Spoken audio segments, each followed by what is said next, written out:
People around the nation have been grieving the lives lost during a mass shooting at the Pulse nightclub in Orlando. But one group of people is having to cope in a different way. 7 News reporter Katie Sold is joining us now to explain. Katie? Well, police and other first responders handle shootings and crime on almost a daily basis, it seems. But those who risk their lives for us, they also have to deal with the side effects, of course, as we all do. And they say that may be one of the hardest parts of the job. They get to see a lot more things that most people, don't want to see, but at the same time have a job to do. 49 dead, 53 hurt, some critically. The horrors inside Pulse nightclub during the shooting last week are almost too difficult to imagine.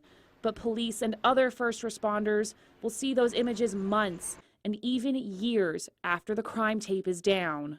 Once the adrenaline, you can say, comes down, that's when reality really hits and sinks in. You're at home, you may have nightmares, you just start sweating for no reason. Which is why police agencies hold crisis intervention training. It helps officers learn how to cope with PTSD and other side effects of working in a field where death and other tragedies are all too common. Officer Jada Blakely has been on the force for nearly a decade, but will never forget her first day on the job.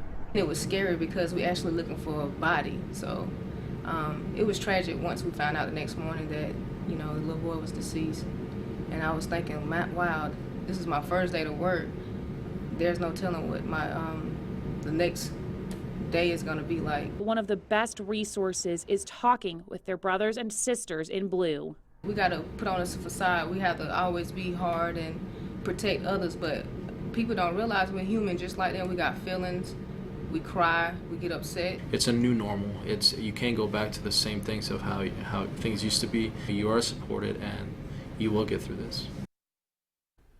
It really puts it in perspective. I think people associate PTSD a lot with just the military, but it's a lot of groups and organizations who can be subject to that. Yeah, and EMS too, right? I mean, everybody's kind of dealing with these very difficult situations. Absolutely, and these first responders, I couldn't imagine the horrors that they saw that night. But the good thing is the Greenville Police Department are actually raising money to send to Orlando to put these officers through a crisis intervention training, just get them aware of what can be done after the fact, whether it's counseling or peer-to-peer counseling, whatever they need to make sure that they're mentally healthy after seeing something as horrific as what was happening in Orlando. Sounds like a great program. Is there a way that other people can be a part of that? Absolutely. There's a link on WSPA.com that we've put up that'll take it direct to the link that Greenville County Police have posted, and just everything, so we can really get the community involved in helping Orlando. All right. Thank you, Katie.